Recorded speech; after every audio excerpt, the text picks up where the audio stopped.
Hello and welcome to the Bee Formless Flow Driven CEO podcast. I have from Alabama, and I love that. I love Alabama, Chris Hand. Welcome to the show, Chris.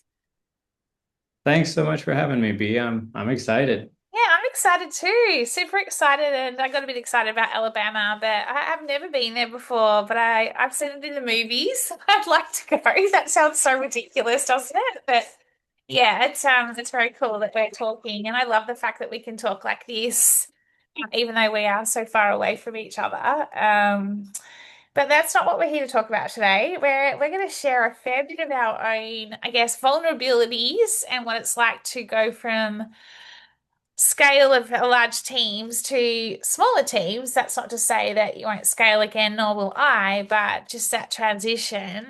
So let's just start with a bit about you. So previously you were a partner of a venture studio, and before that, a web developer, and you can tell us all about your backstory. But what I understand is you had a very large team, CEO, and you're now in a team of two, which takes me to you are the co-founder of a company called GenServ AI, which only started in mid 24, so very, very new.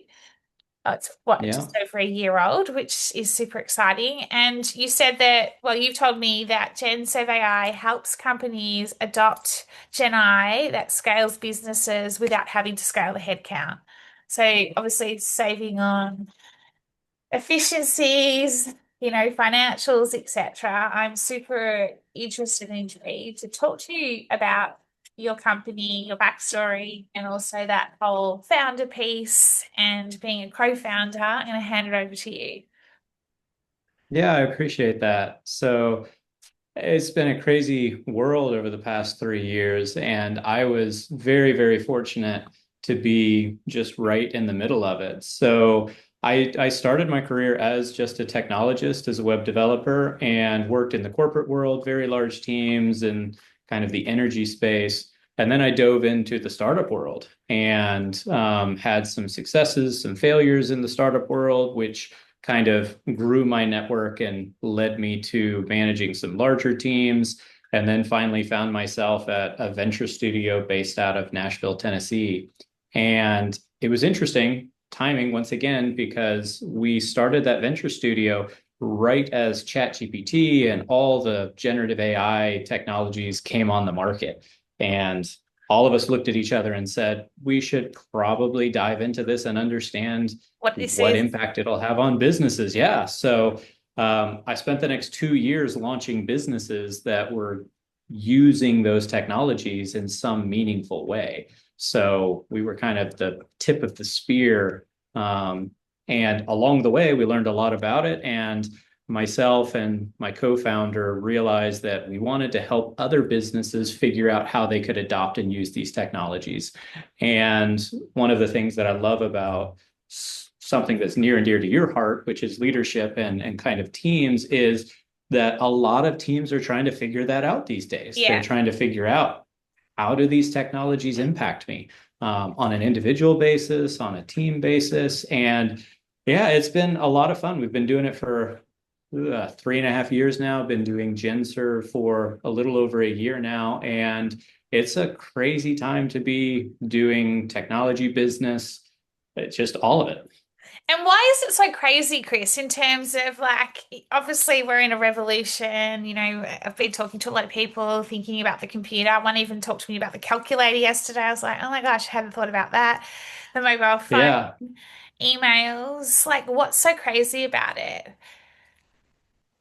yeah. I think that there's always a little bit of fear and trepidation that comes when an individual, especially a professional who has trained for a long time, who has perfected a craft, finds that that craft can be done in a new way. Mm, And I don't think we have seen a shift in technology since the internet that's had such a profound impact on so many different skills and trades as generative AI, where individuals across the spectrum realized that now computers, software technology, can generate things that look pretty close to what used to take a painstaking amount of care and right. time and effort.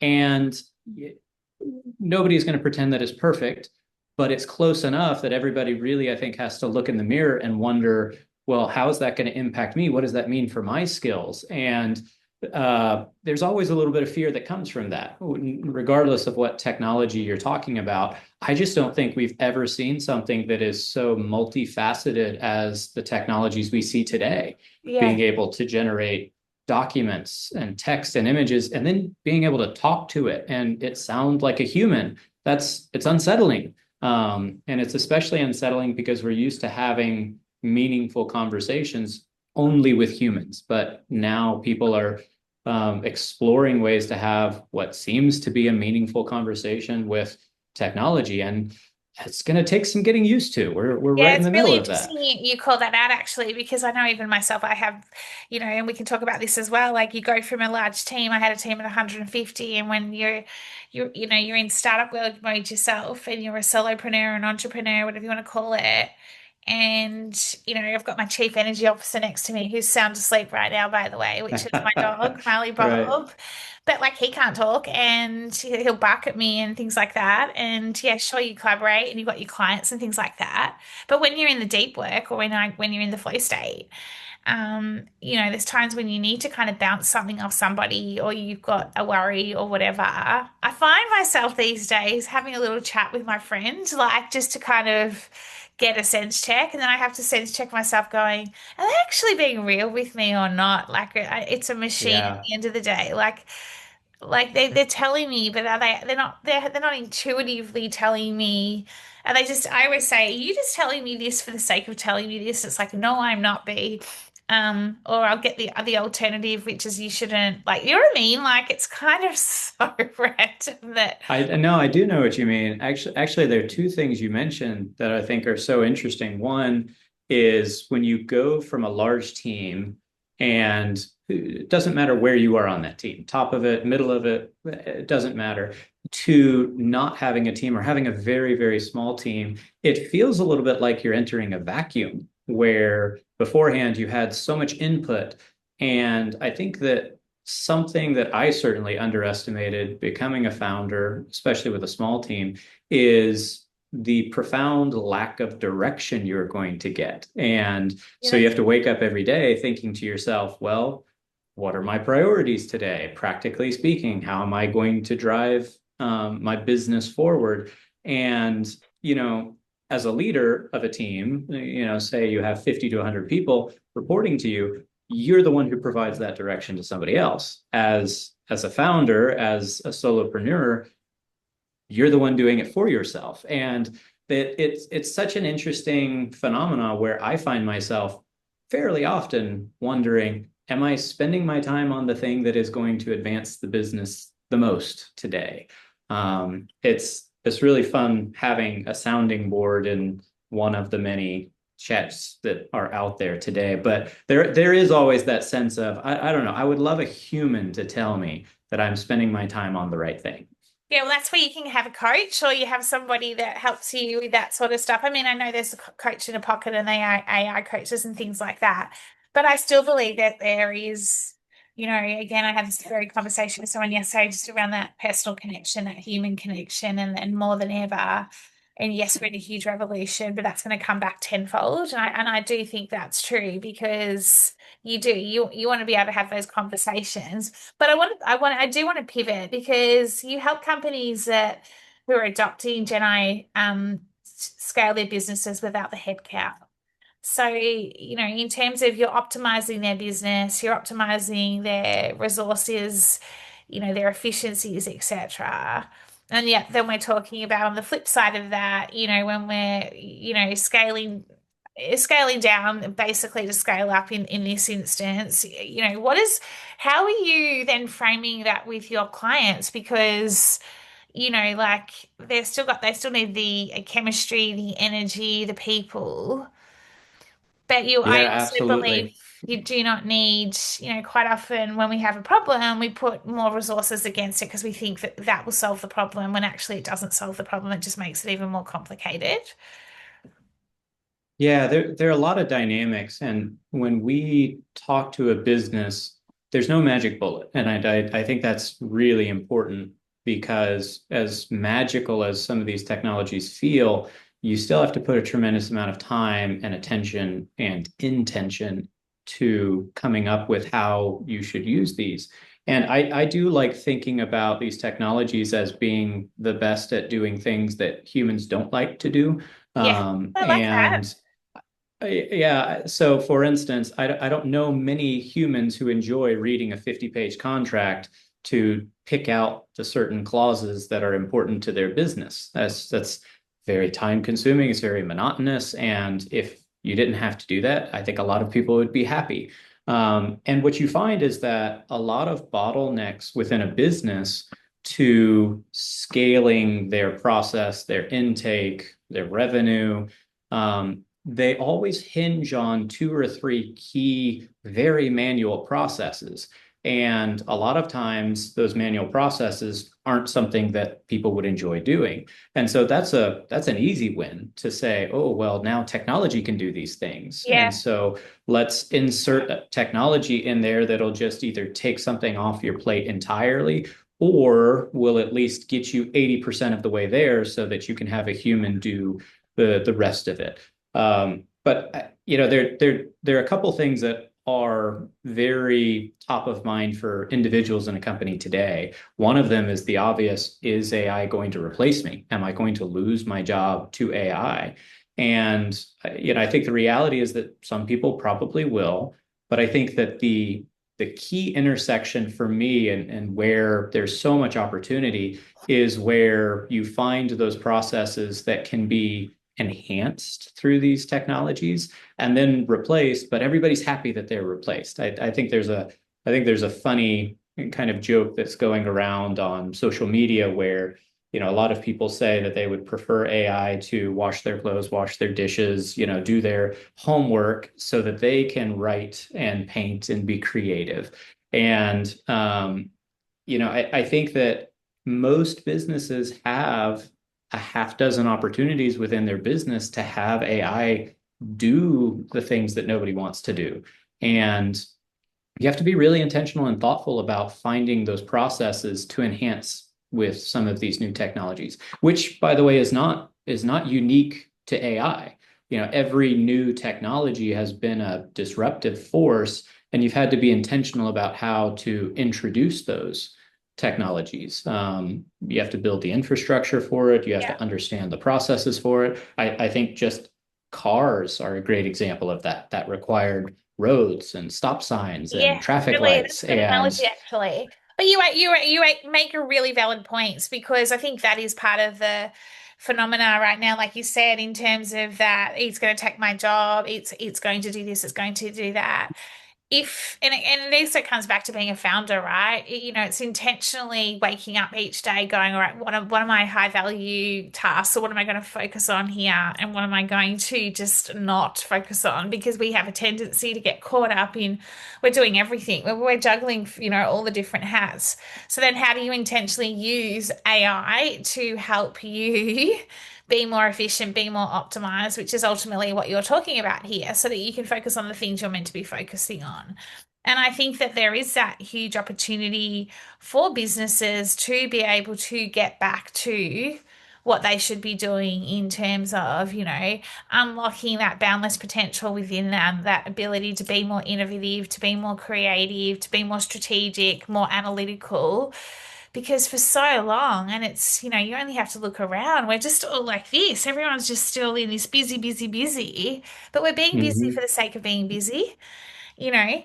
And then on the flip side of that is also that, and I'd love your thoughts on that. This is sometimes, you know, if you use it like a tool like ChatGPT, and now it's got the you know five thinking, it's constantly coming up with like you put something in and it's generating a new thing and it continues to generate and it's almost like you're mhm, competing with it or you're go like it's some days I'm like, whoa, I am so overloaded right now because you just mhm. keep adding layer upon layer upon layer. I have to switch off the thinking and go back to just please just or I'll say stop because I can feel myself just feeling like you added just this massive load to me that I was hoping you would unload, take off me, if that makes sense.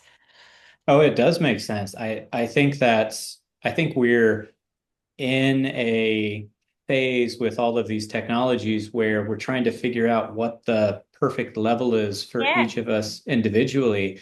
And I actually do think that humans are a lot better at this right now and probably will be for a long time, where if you're just talking to somebody and you're just bouncing ideas off of them, it's very easy for a person to look at you and realize, oh, I'm overwhelming you right now. I'm going too far. You just needed one or two things. I've given you 12. And I have to admit, I'd say that in the progression of these technologies over the past, say, 3 months, I've hit that stop button more than in the first 9 months, a year combined. And I do think it's because the technologies are all getting better. Like ChatGPT is getting better. I use Claude with Anthropic all the time. That's getting better, but it's also getting over eager where sometimes I just Yes. wanted a yes or a no. That would be great. I didn't need a 12 paragraph essay along with some research links and kind of a follow up. And I think that you put it well when it's almost like this cognitive load that's on you. And it actually just, you feel your heart rate go up a little bit. You immediately think, I just close that and start over because that's not what I needed right now. I didn't need Yeah. more. I needed less. And maybe that's a interesting way of thinking about it. So often we go to it wanting it to simplify things for us, and then all of a sudden we've seen it does the opposite. It just blows something up for us instead. It's doing that a lot for me at the moment, but I'm trying to work out, Chris, if it's me. Like, so, in terms of I don't think it's just you. I no, but don't as think it's in, just no, you. I know it's not just me, but as in, am I looking for it to do more than it should be doing, or is it just more because I'm like I did my first AI course back in 2023 through the US, right? Or is it because Yeah. I'm so looking at all these different tools and playing with all these AI tools, it's almost like, oh, my brain's just a little bit overloaded right now. I can't work it out, but I'm very conscious of it at the moment because I'm not noticing more. It's like this white noise is just going, stop, stop, stop, stop, stop, brain overload, brain overload, Yeah. you know? So, well, there's actually a really interesting example of this that just happened. So, OpenAI, the leader, everybody knows ChatGPT, everybody knows OpenAI. Well, when they released GPT-5, by far a smarter model, by far a more intricate experience. And what they found overnight is that most of the users they had preferred an objectively dumber, more simple model, GPT 4.0, because they were used to it and because it gave more simplistic answers. Yeah. And so I think that the entire user base immediately showed what they prefer, which is simple and straightforward. And I think that just in general, it's a very rare but intentional task when somebody goes to one of these things and asks for something deep. And I don't think that's surprising. I think it makes perfect kind of common sense, intuitive sense to us because to read a 20-page document takes a tremendous amount of time and dedication. You have to go into deep work to do that type of thing. Whereas if I just need a quick answer on Yeah, something, you it's get almost it. like turning to the person who is working next to you where they're like, hey, can you gut check this for me real quick? And that conversation will probably be 15 seconds and you walk away from it and you're done. And I think we look for that, but there's no way to say, hey, sometimes I just want a 10-second answer. And I know I'd love that. I'd love a 10-second answer mode. Same, same, same, same, same, same. So let's talk about your business. Let's talk about, not in detail your co-founder, but you went from a very large team to a team of two, and it's a huge difference, right? And when you booked Yeah. into the pod, and I asked the question around what's one unique insight or lived experience in life, leadership, or business, you said a huge part of good leadership is ensuring there are no hidden or unknown expectations. For a CEO, this means no hidden expectations about your company's goals, successes, or failures. For a manager, it means no unknown expectations about what success looks like for any member of your team. Many instances of failure or misalignment throughout an organization can be traced back to poorly understood expectations. So you're now in a team of two. you've gone from like that large team. Talk me a little bit about your answer, managing expectations. Like Yeah. I see it all the time. The co-founder, I've been in a business where there were three co-founders, it was no day was the same. Like, it's like that yin and yang. And when you're off, one's doing one thing and the other's doing the other thing, and there's no coming back to each other, can cause Yeah. chaos, all of that. Yeah, it's been very different. So I'm a very naturally transparent person. And that's something I've had to work on through my career because I found that that doesn't often go with tact. And so it's something you have to be hyper aware of. But when I started considering launching this business and started talking about it with he was my coworker at the time. He also was at the venture studio, my co-founder. It became very apparent that for this to work, we were just going to have to be over communicating constantly. As a founder, you go into the trenches, you stay there. Maybe you get success, maybe you don't, but you're grinding every day. Yeah. And with your co-founder, you buy into grinding together. And those days get long and they stay long for a long time.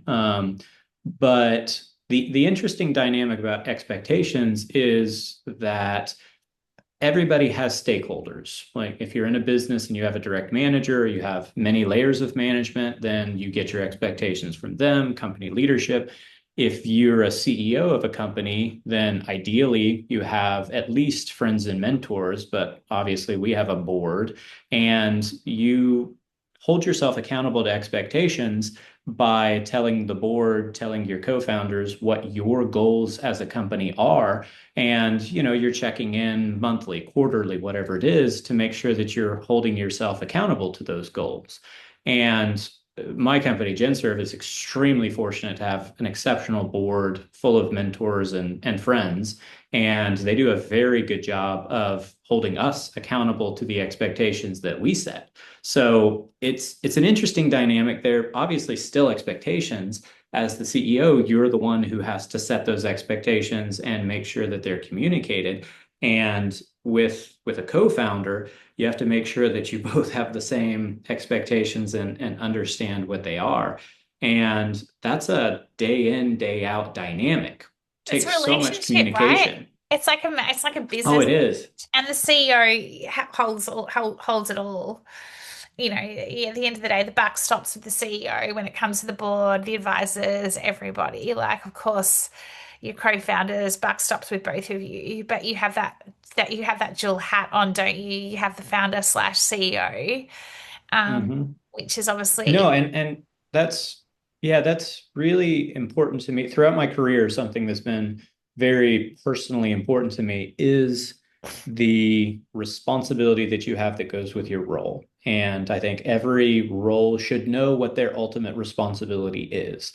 For the CEO, the success and failure of the company and anybody within the company is your responsibility. yeah. There is no other one. And so my co-founder is amazing and he has a high sense of responsibility as well, no doubt. But that comes with literally the title of CEO. And I think that's really important. So the expectations of the company will ultimately lie with you one way or the other. Yeah. And you talked about grind. Tell me a bit about the grind because we were talking pre-show just quickly. Like it is a grind. Like let's not lie, and Yeah. you're only started back in mid 24.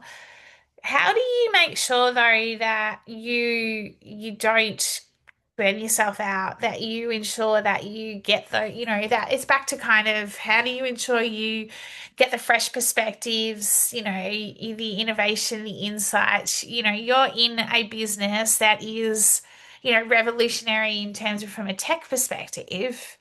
You need to be switched on when you're going into the seat as clients. You need to be switched on when you're pitching. You can't look exhausted. You can't look like I go back to that Yeah. cognitive overload. How do you, and I hate the word balance. So how do you manage it?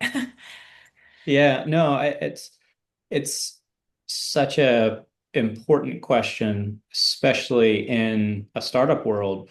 for me, there are a couple of key, I'd say, pillars that are just that I wouldn't be able to do anything without. And the first one is my family. So my family comes first, no matter what, always, everywhere. And that was actually a key alignment factor for myself and my co-founder. We both have families, and we agreed that we're going to do this. We're going to put our heart and soul into it, but it will never be to the detriment of our family. So there's a natural, and I don't call that balance either, because to me there isn't any balance to that. That's just Flow. priorities for us. So yeah, I think that's a I good call it word for life it. work. I call it life work flow, family's life, like flow. Like it all just it flows. It has to integrate, you know? Yeah, actually, I love that. I think it's very well put. Um, I think though that it's easy to say that, and then Yeah, there's totally. the practical application of it. I think you said this. I don't remember if it was before or during the call, but there's no turning off No, being a founder. There's no turning off a company. And so when you're either by yourself or with a very, very small team, it is very difficult to know, well, okay, maybe I don't disconnect ever, but I have to be able to take a step back. I can't always be, engaged in the moment in the same way that you would be on a sales pitch or in a discovery call or in a consultation. And so you have to be very deliberate about putting your laptop away, putting your phone down, being in the moment with somebody else doing something else. I know for me, a huge part of what I do is I love exercising. That's very important to me. I love doing it with my kids, with by myself, and I perform better when during the week I do that 4 or 5 days. yeah, And so, actually, same. from a practical perspective, that's better for the business if I do that because I work better when I do that. Are So you a it's morning or interesting that you, Morning or what's night? that? Do you exercise in the morning or Um, Yeah, I'm morning, not early morning, but to me, it's either going to be, say, early to mid morning or early afternoon. yeah, I am not a nighttime at all, but I did bike last night because that was the only time I could do it, and it was that important to me. So I'll do it when I get the chance to do it. But that's a cognitive reset for me. That's so 100%. important to be able to just yeah to just flush and be ready to come back. And I am so much more energized when I'm able to step away for a little bit. And I actually get my most creative ideas when I'm out on a run or something similar to Same. that too. So. Yeah, it's I because you're can't understate the importance of that. no, and it's also because I feel like you get into that flow state where nothing's like everything's kind of like it's effortless, right? As much as you're exercising, like the intuition, you throw a problem out, and then you get the answers as you're. It just when you're in that zone and you're present and you're partly performing because you're exercising or whatever, but Hmm.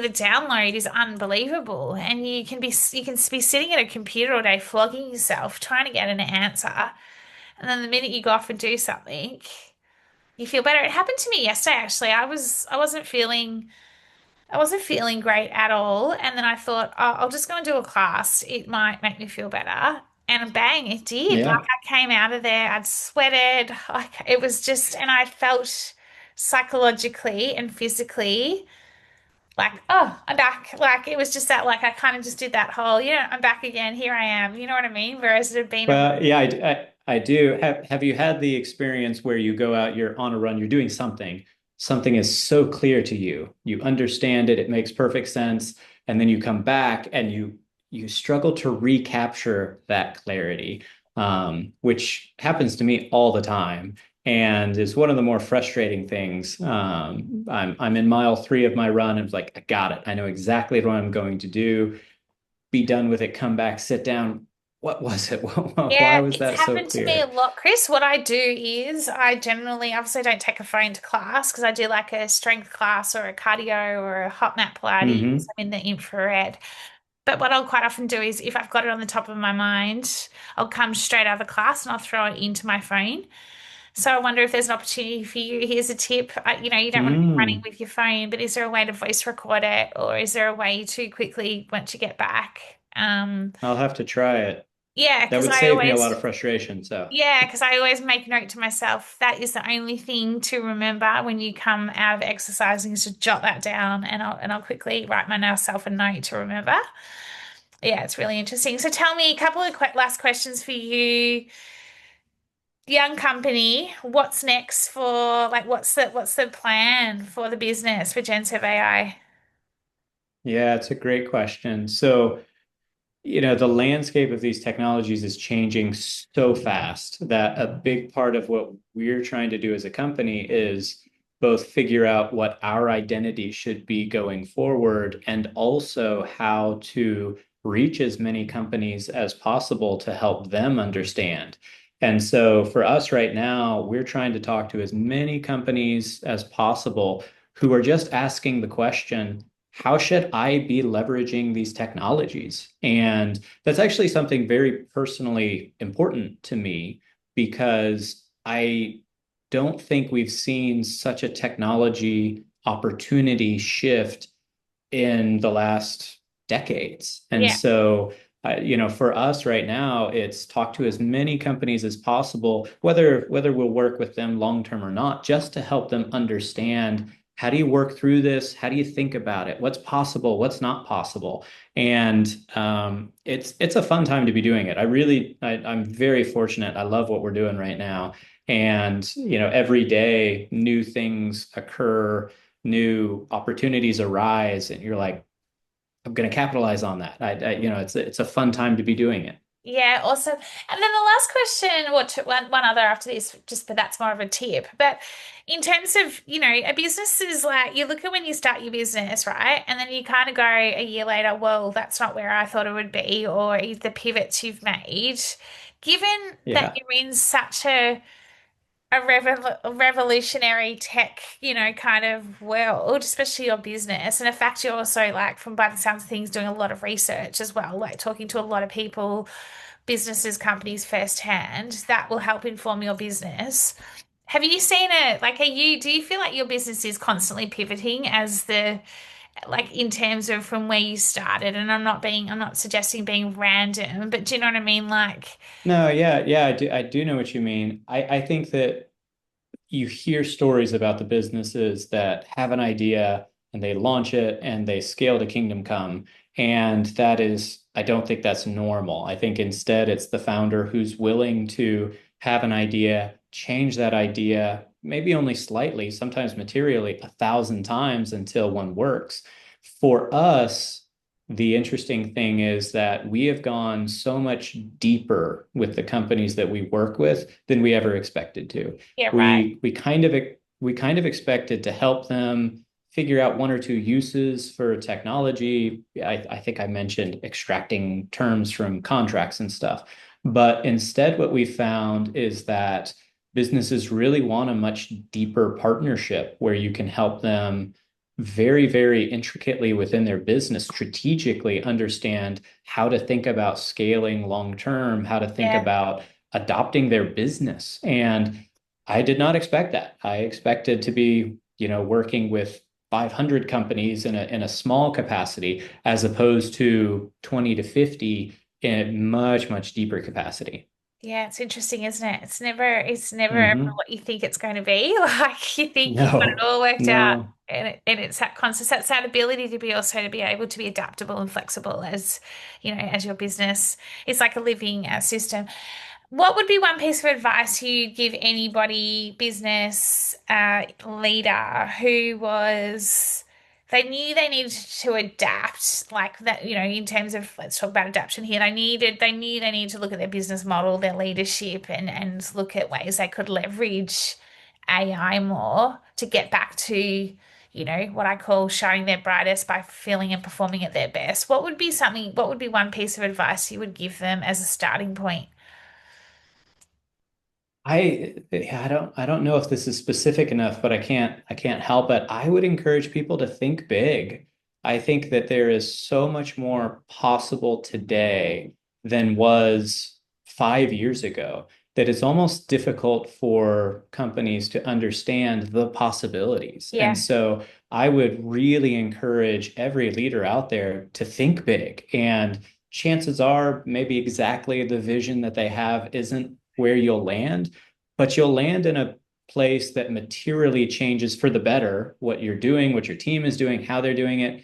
And then I guess to kind of cheat and add a second one, I would really encourage leaders to empower their teams to Mm, experiment, yeah. to try things and see what is and isn't possible. Let your team figure out what can and can't be done, and then come to tell you meaningfully how it can change. There's so much possibility right now that it's almost impossible to overstate what could be done. I love that. Yeah, it's such a good Wednesday motivational. What's Wednesday here? Motivational Yeah. week. That mid hump week. That the possibilities are endless. I absolutely love that, and they are. Chris, thank you so much. How do we find out more about you? How do we find out more about your company? Yeah, I love that. And thanks so much for having me. So I'm very active on LinkedIn. I'd love to connect with anybody who's interested about this. Just find me at Christopher Hand on LinkedIn. And you can check out our website as well, which is GenServ AI, and see a little bit about what we do. But any business leader who would like help just thinking through this, I would love to talk to. And it's a lot of a conversation, a lot like what you and I had today, which is just talking about business and process and people and how you react to Yeah. this. So Yeah. I have a big belief it's all about your people, your purpose, your performance. Yeah, put all those three together and get that right and off you go. Like back to the possibilities are endless, right? Thank you, Chris. I'm gonna let yeah, you get back to your day. Have you been for your run today yet, or are you planning to go this I afternoon? haven't.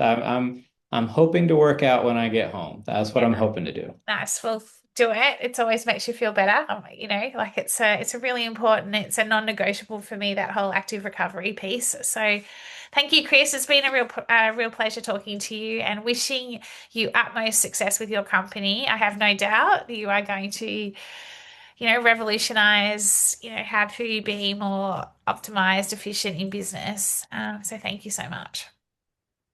Yeah, I appreciate it, B. It's been great talking to you. Yeah, have a great afternoon. Take care. Thank You you. too.